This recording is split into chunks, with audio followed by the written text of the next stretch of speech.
Right, here we go. This is the third of instalment of our interviews with British Talent Cup racer Lucas Brown. Morning, Lucas. Morning. Morning. Well, last time we'd covered the first round of British Talent Cup, hadn't we? Coming from Donington, we had a good solid start to the season at Silverstone.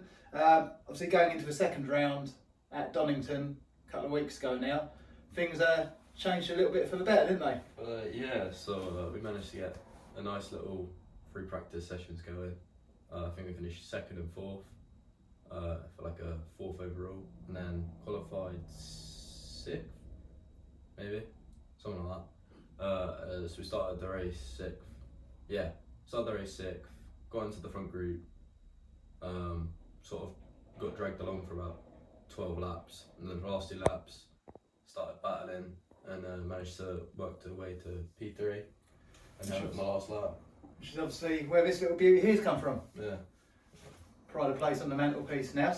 So yeah, that was your first podium in the British Talent Cup, wasn't it? Yeah. And I mean, I know you've been knocking on the door of it for a long time now, and you've it's always looked good, and you've always been in the fight for it. But now to actually break that duck, how did that feel? Yeah, it was good because I've always sort of been 4th, 5th, 6th, so to finally get a podium is good.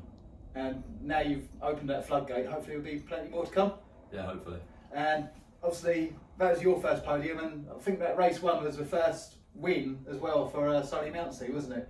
Yeah.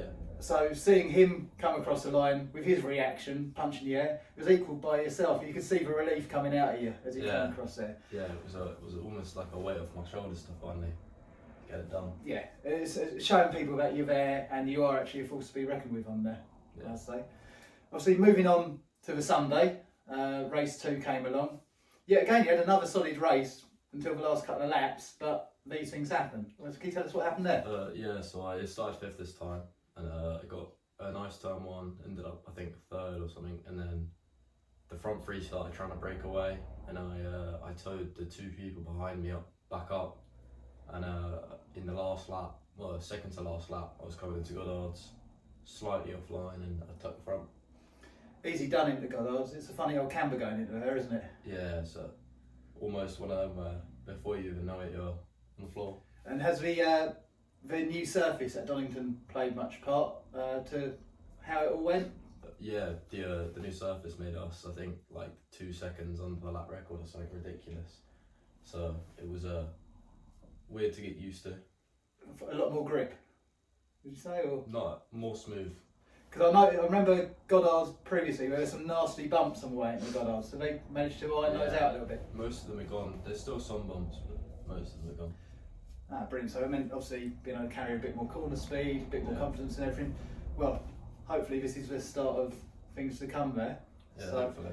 I mean, obviously seeing the bike here from a low side that you had there, luckily it doesn't look like too much damage, and things should be back to normal quite quickly for it. Yeah, it went quite early, so the bike didn't scrub up much speed before it hit the grass and bounced. So I mean, I've noticed the clutch lever and fairing and the crash bung down there on the side, but other than that, like yourself, relatively unscathed. yeah, shooting around. Frustrated more than anything else, but it was a good showing, up the front again.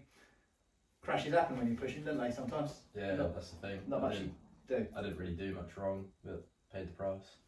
It's one of those things. It's made for good viewing though. Yeah. Anyway, moving on, we're going, I think it's not this weekend coming, but next weekend, you've got round 3 up at Knock Hill. Yeah. How are you feeling going into that? Because you've had good showings up there, haven't you? Yeah, so I qualified 2nd there in 21, and then 22 finished both inside the top 10. So not too bad. So coming off the back of a podium, then hopefully going with a bit of confidence and see what you can do. 2 top 5s would be the best sort of result that I think would help. Okay. But apart from that, looking forward to it. Well, we'll wait and see how that all goes. Just not looking forward to the drive. It's a long way up there, isn't it? It is.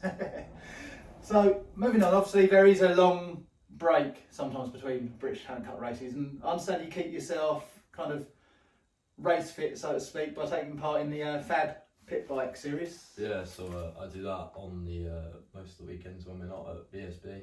And that's on the 140, isn't it? Yeah. So the people at AMR Supermoto, they've kindly given me a bike to ride for the year.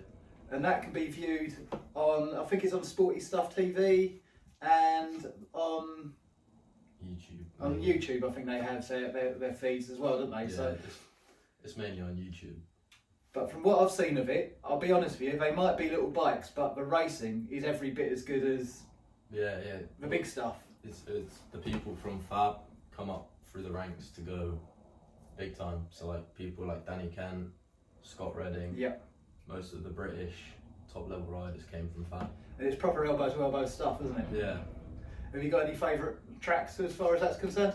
Not really. They're all mini bike tracks. Yeah, I mean the most local one I suppose for us around here is maybe Lyd down in Kent. Yeah. So, yeah, well, okay, well, good luck with that this weekend.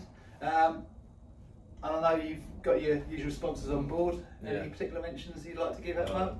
I'd like to say thanks to Amphibian Scaffolding, Amphibian Apparel, Crawley Boxing Club, NGK Spark Plugs, Rock Oil, Wiz, Aratech, Shoei, Coverwell, Facelift, and Muck Junkie. Oh, and Helmet City. Yeah, I know Helmet City have been a relatively new one on board with you now, and they're giving Yeah. you a bit of support with your boots and lids and bits and pieces like that. So it's really great to have them on board because that sort of stuff, it's not cheap. Yeah, no, unfortunately, I think, no, I didn't. I was going to say I did a set of boots in the crash, but no, I had a brand new set of boots this weekend. So luckily From Helmet City, so thank you for that. they survived relatively unscathed. Yeah, I think so. I can't remember. I didn't really check them afterwards. Better go and have a look in a minute. Yeah. But okay, well, we'll leave it there. Thank you very much, Lucas. We'll catch up with you again after Knock Hill. And Cheers. good luck this weekend with the mini bikes. Thank you. Cheers. Thank you.